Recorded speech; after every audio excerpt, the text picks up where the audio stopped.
Hello friends, welcome to way to commerce. आज हम पढ़ने वाले हैं emerging modes of business part 1, introduction of e business. इस वीडियो में हमारा टॉपिक होगा concept, scope, benefits of e business. तो आइए सबसे पहले शुरू करते हैं।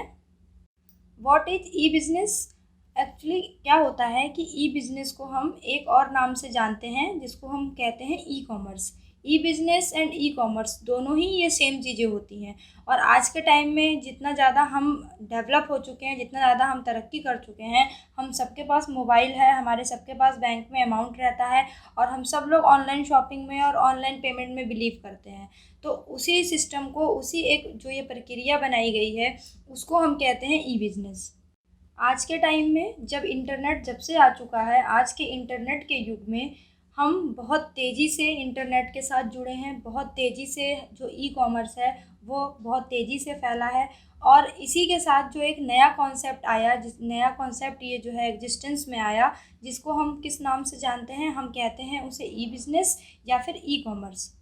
इसकी मदद से हमें एक चीज़ बहुत आसान हो गई है कि हम अपने घर में बैठे एक ही जगह से बहुत सिंपली जितने भी इंटरनेट के यूजर्स हैं ऑल ओवर दी वर्ल्ड, हम उन तक बहुत ईजिली रीच कर जाते हैं, बहुत ईजिली जो है हम उन तक पहुंच जाते हैं। तो ई कॉमर्स क्या होता है? It refers to conducting all the industrial and commercial activities through computer network internet. सारी एक्टिविटीज़, कोई भी इंडस्ट्रियल एक्टिविटीज़ हो या कोई भी कॉमर्शियल एक्टिविटीज़ हो, वो सारी एक्टिविटीज़ जो हम कंप्यूटर पर इंटरनेट के ज़रिए करते हैं उसको हम कहते हैं ई बिज़नेस या फिर ई कॉमर्स। अब इंटरनेट के बारे में तो आप सभी को पता है, इंटरनेट तो सभी के फ़ोन में अवेलेबल है, कंप्यूटर में अवेलेबल है, लैपटॉप में अवेलेबल है। तो इंटरनेट के बारे में तो सभी जानते हैं। और एक्टिविटीज़ हम क्या क्या करते हैं? ऑनलाइन हम बहुत सारी एक्टिविटी करते हैं। कोई भी शॉपिंग है, कोई भी परचेजिंग करनी है, किसी भी चीज़ की पेमेंट करनी है, सब कुछ हम ऑनलाइन ही करते हैं। बस सब बैंक अकाउंट में हमारे पैसा होना चाहिए और फटाफट से पेमेंट हो जाती है, फटाफट से शॉपिंग हो जाती है। तो अब ये इंडस्ट्रियल एक्टिविटीज़ और कॉमर्शियल एक्टिविटीज़ क्या होती हैं जिसको हम ई बिज़नेस के ज़रिए कंडक्ट करते हैं, ये हम आगे समझते हैं। सो नेक्स्ट है हमारा industrial activities and commercial activities. अब इंडस्ट्रियल एक्टिविटीज़ में क्या होता है? कोई भी इंडस्ट्री का काम, जितना भी इंडस्ट्री से रिलेटेड जो भी वर्क होता है, जैसे गुड्स का प्रोडक्शन करना, जो हम गुड्स को बनाते हैं।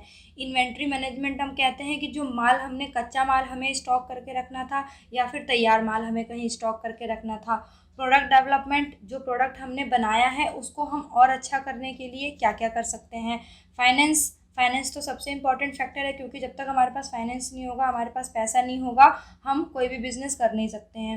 ह्यूमन रिसोर्स मैनेजमेंट, इसका मतलब हो गया कि जो बंदे आपको काम में लगाने हैं, जो ह्यूमन रिसोर्सेज आपको चाहिए कि कितने एम्प्लॉयज़ आपको चाहिए, कितने आपको वर्कर चाहिए काम को करने के लिए। तो ये सारी एक्टिविटीज़ जो हैं ये हमारी होती है इंडस्ट्रियल एक्टिविटीज़। कॉमर्शियल एक्टिविटीज़ में क्या होता है? रिसीविंग इंफॉर्मेशन अबाउट गुड्स, जो भी गुड्स हैं उसके बारे में इंफॉर्मेशन आपको इंटरनेट के थ्रू मिलती है और उस प्रोडक्ट के बारे में, उस गुड्स के बारे में इंफॉर्मेशन रिसीव करना। प्लेसिंग एन ऑर्डर, कोई चीज़ आपको मंगानी है, कोई ऑर्डर आपको करना है तो वो ऑर्डर प्लेस करना। रिसीविंग डिलीवरी, जब आपने ऑर्डर कर दिया, आपने पेमेंट कर दिया, तो अब आप उस सामान को रिसीव करेंगे। एंड लास्ट सबसे इम्पॉर्टेंट, मेकिंग पेमेंट, तो अब आप क्या करेंगे? जो सामान आपने परचेज किए हैं उसका आप पेमेंट करेंगे। तो ये कुछ क्या थी? ये थी कॉमर्शियल एक्टिविटीज़। सो ई कॉमर्स के कॉन्सेप्ट से हमें ये समझ में आया कि इंटरनेट की मदद से जो यूजर्स होते हैं वो कहीं पर भी बैठे बैठे गुड्स को ऑर्डर कर सकते हैं, उस गुड्स को रिसीव कर सकते हैं, उनकी डिलीवरी उनके घर तक आ जाएगी, उनके दरवाजे तक आ जाएगी। और उसके पेमेंट के लिए भी उनको कहीं भागने की ज़रूरत नहीं है, वो पेमेंट भी वो ऑनलाइन बैठे बैठे अपने इंटरनेट के ज़रिए घर से ही कर सकते हैं। सो ई कॉमर्स क्या हुआ? ई कॉमर्स आपका एक इलेक्ट्रॉनिक सिस्टम हो गया। इन सारी एक्टिविटीज़, ये जो सारी कॉमर्शियल एक्टिविटीज़ हैं, इन सबसे डील करने के लिए एक इलेक्ट्रॉनिक सिस्टम जो आपका इंटरनेट के ज़रिए किया जाता है उसको हम कहते हैं ई कॉमर्स। नेक्स्ट टॉपिक अब हमारा आता है scope of e commerce and E business. E business भी कहते हैं हम उसे। तो अब इसका स्कोप क्या है? कहने का मतलब है कि इसका रेंज कहाँ कहाँ तक है और इसमें क्या क्या चीज़ें आती हैं। तो 4 टाइप्स के स्कोप हैं ई बिज़नेस के, जिसमें हमारा आता है B2B commerce, B2C commerce, C2C commerce and intra B commerce. और अब डिटेल में इनको हम आगे एक्सप्लेन करके अच्छे से समझते हैं। First is B2B commerce. B2B commerce का सबसे पहले फुल फॉर्म होता है बिजनेस टू बिजनेस कॉमर्स। इसको हम शॉर्ट में B2B कॉमर्स कहते हैं। इसमें क्या होता है, यहाँ पर दो फर्म्स या दो बिजनेस यूनिट होती है। कहने का मतलब है वो सारी एक्टिविटीज़ जो किन के बीच में की जाती हैं, या तो कोई दो बिजनेस यूनिट होंगी या फिर कोई दो फर्म्स होंगे, यानी बिजनेस के साथ ही जो इंटरेक्शन होता है उसको हम कहते हैं B2B कॉमर्स। कहने का मतलब हो गया, इसको एग्जांपल से समझ लेते हैं। जैसे कि आपकी एक फर्म, दो फर्म है यहाँ पे, तो एक फर्म क्या करेगी, एक फर्म प्रोड्यूसर है और दूसरी फर्म क्या है, वो आपको माल सप्लाई करने वाली है। तो यहाँ पर क्या हुआ, यहाँ पर कस्टमर के नाम से नहीं आ रहा है, यहाँ पर क्या हुआ, दो बिजनेस यूनिट ही आपस में डील कर रही है। एक कंपनी है वो आपकी चीज़ों को बना रही है, प्रोड्यूस कर रही है, और दूसरी कंपनी आपको उसके लिए क्या कर रही है, रॉ मटेरियल सप्लाई कर रही है। तो यहाँ पर बिजनेस टू बिजनेस इंटरेक्शन हुआ। और भी जैसे कोई और एक्टिविटी, जैसे कोई प्रोडक्ट की इंक्वायरी करनी हो, कोई ऑर्डर प्लेस करना हो या फिर पेमेंट करना हो, वो सब इंटरनेट के थ्रू हो जाता है। तो B2B कॉमर्स क्या होता है, बिजनेस टू बिजनेस कॉमर्स में यही होता है। यहाँ पर दो फर्म्स होती है या फिर दो बिजनेस यूनिट होती है जो आपस में एक दूसरे के साथ एक्टिविटीज करती हैं। Next is B2C commerce. इसका फुल फॉर्म होता है बिजनेस टू कस्टमर कॉमर्स। तो इसको हम शॉर्ट में B2C भी कहते हैं। तो यहाँ पर क्या होता है, एक पार्टी फर्म होती है और दूसरी पार्टी कस्टमर होती है। B2B में क्या था, दोनों ही फर्म्स थे और दोनों ही बिजनेस यूनिट थे, लेकिन यहाँ पर एक पार्टी फर्म होगी, यानी कि कोई एक कंपनी होगी, कोई एक बिजनेस यूनिट होगी, और दूसरी पार्टी आपकी कस्टमर होगी। यहाँ पर डीलिंग कैसे होता है, तो यहाँ पर डीलिंग ऐसे होता है कि जैसे कस्टमर की साइड से अगर आप देखें तो कस्टमर के बिहाफ पे वो इंटरनेट के यूज़ करके क्या कर सकता है, अपने फेवरेट प्रोडक्ट के बारे में इंफॉर्मेशन ले सकता है, अपना कोई ऑर्डर प्लेस कर सकता है, वहाँ से पेमेंट कर सकता है। और अगर आप फर्म और बिजनेस के बिहाफ पे देखेंगे तो फर्म और बिजनेस क्या कर सकती है, वो अपने एक उसको अगर सर्वे करना है कि हाँ भाई मेरा कौन सा प्रोडक्ट कौन कितना खरीद रहा है, या मार्केट में किस चीज़ का कितना डिमांड चल रहा है, कंज्यूमर का सेटिस्फेक्शन लेवल क्या है, ठीक है, तो वो क्या है, वो अपने ये वाला काम जो है बिजनेस के बिहाफ पर पूरा कर सकता है। तो यहाँ पर क्या हुआ, एक पार्टी बिजनेस हुई जो आपकी अपनी प्रोडक्ट के बारे में इंफॉर्मेशन कलेक्ट कर रही थी, और दूसरी पार्टी कस्टमर हुई, वो क्या कर रहा था, उसको जो भी अपनी रिक्वायरमेंट है सामान खरीदने की, ऑर्डर प्लेस करने की, कोई भी उसको अपनी चीज़ों के बारे में इंफॉर्मेशन चाहिए, पेमेंट करना है, वो कर रहा था। तो इसीलिए बिजनेस टू कस्टमर कॉमर्स में एक बिजनेस होता है और एक कस्टमर होता है। नेक्स्ट आता है C2C कॉमर्स। इसका फुल फॉर्म होता है कस्टमर टू कस्टमर कॉमर्स। यहाँ पर बिजनेस और फर्म का कोई रोल नहीं होता है। यहाँ पर दोनों ही पार्टी जो इलेक्ट्रॉनिक ट्रांजेक्शन कर रही होती है वो दोनों ही साइड से कस्टमर होते हैं, इसीलिए इसको हम C2C कॉमर्स कहते हैं। मोस्टली जो है इनका यूज तब किया जाता है कि जब हमें कोई मार्केट, जहाँ पे कोई मार्केट अवेलेबल नहीं है, उन प्रोडक्ट्स को बेचने और ख़रीदने के लिए अगर हमें प्लेटफॉर्म चाहिए तो हम C2C कॉमर्स का यूज करते हैं। जैसे कि अब आपके पास कुछ पुरानी बुक्स पड़ी हुई हैं, या आपके पास कोई पुरानी किताबें पड़ी हुई हैं, और अब आपको वो पुरानी बुक्स और किताबें बेचनी है, तो आप कहाँ जाएंगे, ऑनलाइन बैठे बैठे अगर आपको बेचना है तो आप कहाँ जाएंगे। तो ये एक C2C जो है, C2C कॉमर्स, ये एक ऐसा प्लेटफॉर्म है जहाँ बैठे बैठे आप क्या करेंगे, एक पार्टी जो है अपनी बुक्स को बेचने की, या जो आपको क्लॉथ्स बेचने हैं, जो भी सामान आपको बेचना है उसका आप डिटेल डाल देंगे इंटरनेट पे एक साइड से, और दूसरी तरफ का कस्टमर क्या करेगा, जिसको उस चीज़ की रिक्वायरमेंट है, जिसको वो बुक चाहिए या जिसको वो क्लॉथ चाहिए, वो वहाँ से इंटरनेट पे आपकी इन्फॉर्मेशन देखेगा, आपसे कॉन्टैक्ट करेगा, आपको पेमेंट करेगा, और यहाँ पर बिजनेस ट्रांजेक्शन सक्सेसफुली हो जाएगा। तो इसीलिए कस्टमर टू कस्टमर कॉमर्स जो है मेनली यूज किया जाता है उन्हीं प्रोडक्ट्स को बेचने के लिए जिनके लिए कोई मार्केट अवेलेबल नहीं होता है, और यहाँ पर दोनों ही पार्टी कस्टमर्स होती हैं। Last is intra B commerce.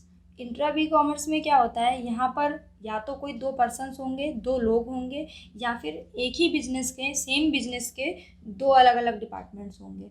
तो आपस में उनका इंट्रा बी कॉमर्स कैसे होता है, जैसे एक बिज़नेस हमने ले लिया, कोई एक बिज़नेस कंपनी है, वो इंटरनेट के थ्रू काम कर रही है, तो यहाँ पर क्या हुआ, उसके अपने ही दो डिपार्टमेंट हम एग्जांपल ले लेते हैं। जैसे एक उसका मार्केटिंग डिपार्टमेंट हो गया एक ही कंपनी का, एक उसका प्रोडक्शन डिपार्टमेंट हो गया। तो यहाँ पर इंट्रा बी कॉमर्स से क्या फैसिलिटी मिल जाएगी कि मार्केटिंग डिपार्टमेंट जो है वो आसानी से प्रोडक्ट डिपार्टमेंट के संग, जो है प्रोडक्शन डिपार्टमेंट के संग कांटेक्ट कर पाएगा, उसको पता चल पाएगा कि जो कस्टमर आ रहे हैं मार्केट में उनकी क्या रिक्वायरमेंट है, वो उस हिसाब से प्रोडक्शन करेगा।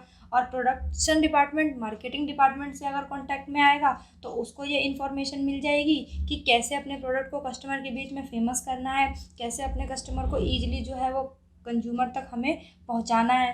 तो इस तरह से इंट्रा ई कॉमर्स में क्या होता है कि कोई दो पर्सन हो या फिर एक ही बिजनेस कंपनी के कोई दो डिपार्टमेंट काम कर रहे हो, वो आपस में एक दूसरे के साथ इलेक्ट्रॉनिक ट्रांजेक्शन कर सकते हैं इंटरनेट की मदद से, उसको हम कहते हैं इंट्रा ई कॉमर्स।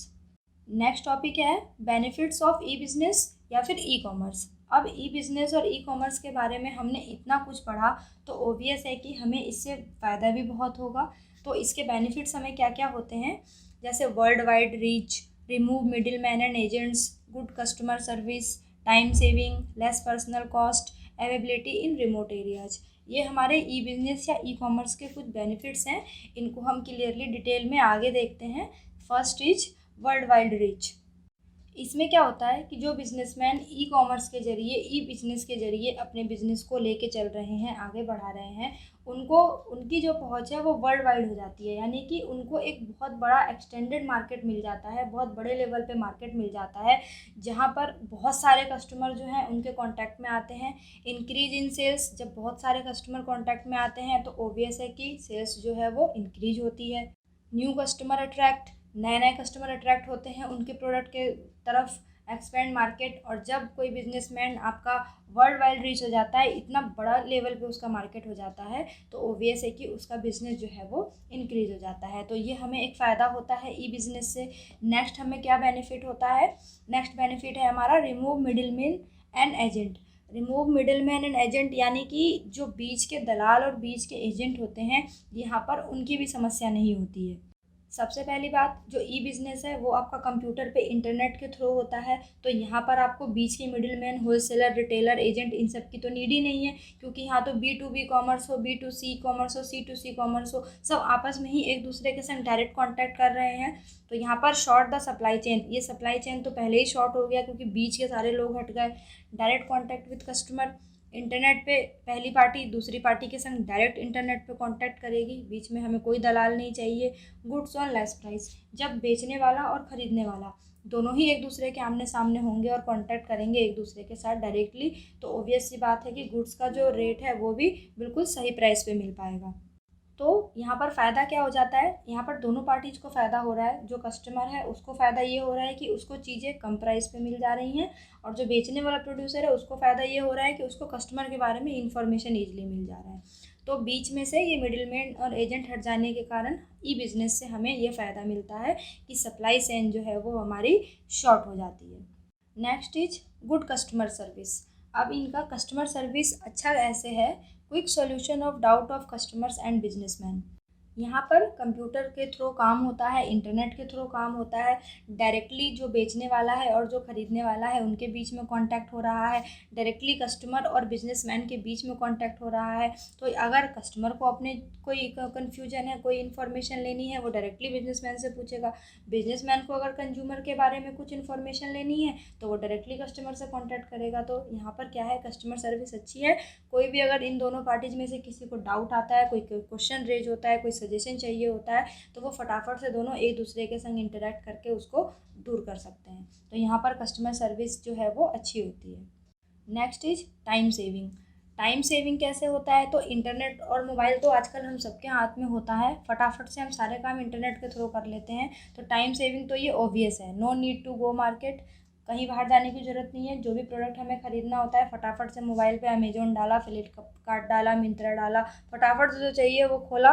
ग्रोसरी का सामान चाहिए उसकी ऐप खोल लिया, मार्केट जाने की ज़रूरत ही नहीं है। वहाँ से सारा जो ग्रोसरी से सामान मंगाना है हमने वहाँ से ऐड कर लिया, सेलेक्ट कर लिया, परचेज कर लिया। क्लोथ्स वगैरह चाहिए, कोई भी चीज़ें चाहिए, कोई भी आइटम चाहिए, फटाफट से हम उस ऐप में जाते हैं, बुक कराते हैं, पेमेंट करते हैं, ऑर्डर कर देते हैं। तो मार्केट जाने की ज़रूरत ही नहीं है। इन्फॉर्मेशन अबाउट गुड्स, सारे गुड्स की इन्फॉर्मेशन हमें बैठे बैठे इंटरनेट पे ही मिल जा रही है, ई बिज़नेस के थ्रू मिल जा रही है। तो ई बिज़नेस से क्या हो रहा है, जब इतना कुछ हो रहा है तो ऑब्वियस है कि हमारा टाइम भी सेव हो जा रहा है। Next is less personal cost. अब पर्सनल कॉस्ट किसे कहते हैं, जो हम एम्प्लॉयज़ रखते हैं काम को करने के लिए, उन पे जो खर्चा आता है उसको हम कहते हैं पर्सनल कॉस्ट। अब ई बिज़नेस में इसकी सेविंग कैसे होती है, no need of excess employees. जब सारा काम एक कंप्यूटर कर रहा है तो एक कंप्यूटर तो अकेले ही कितने लोगों का काम कर लेता है, तो सबसे पहले तो उतने नंबर ऑफ़ एम्प्लॉयज़ हायर करने की ज़रूरत नहीं है, तो एक्सेस एम्प्लॉय नहीं चाहिए। सिंगल कंप्यूटर डू वर्क, एक अकेला कंप्यूटर इंटरनेट की मदद से बहुत लोगों का काम कर लेता है। एक्सपेंस ऑन एम्प्लॉयज़ रिड्यूसेस, जब एक अकेला कंप्यूटर ही बहुत सारे लोगों का जॉब कर ले रहा है और बहुत फास्टली कर रहा है, क्विकली कर रहा है, करेक्टली कर रहा है, तो फिर हम क्यों रखेंगे बंदे? हमें क्यों चाहिए ह्यूमन रिसोर्स? हमें नहीं चाहिए ह्यूमन रिसोर्स। तो कोई भी कंपनी जो है वो एम्प्लॉयज़ पे खर्चा क्यों करेगी? नहीं करेगी। तो यहाँ पर क्या होता है, एम्प्लॉय पे एक्सपेंस जो है वो कम हो जाता है, इसीलिए यहाँ पर पर्सनल कॉस्ट जो है वो हमारा लेस होता है। Next is availability in remote areas. अब ये क्या होता है, things and service are available in those areas where there are no market.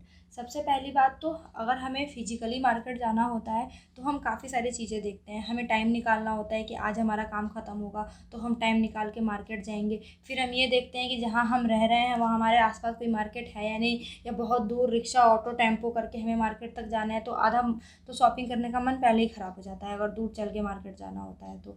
लेकिन ई बिज़नेस ने हमारे लिए क्या सुविधा किया, ई बिज़नेस ने हमें घर बैठे एक तो इंटरनेट की सुविधा के ज़रिए हम शॉपिंग कर सकते हैं, और दूसरा ये वो हर जगह अवेलेबल है जहाँ पर मार्केट हो या ना हो, क्योंकि फिजिकली इसमें मार्केट चाहिए ही नहीं। शॉपिंग तो हमें इंटरनेट के थ्रू करनी है, पेमेंट हमें इंटरनेट के थ्रू करना है, ऑर्डर हमें इंटरनेट के थ्रू करना है, तो फिजिकली मार्केट का यहाँ काम ही नहीं है।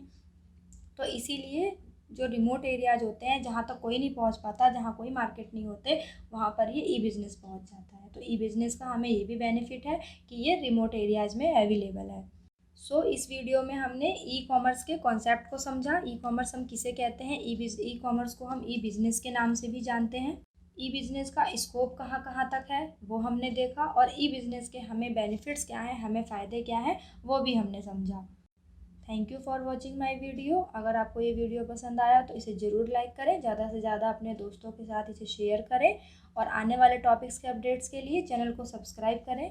अब हम मिलेंगे अपने नेक्स्ट वीडियो में, जिसमें हम पढ़ेंगे एमर्जिंग मोड्स ऑफ बिजनेस का पार्ट 2, बिजनेस प्रोसेस आउटसोर्सिंग, जिसे हम शॉर्ट में BPO भी कहते हैं।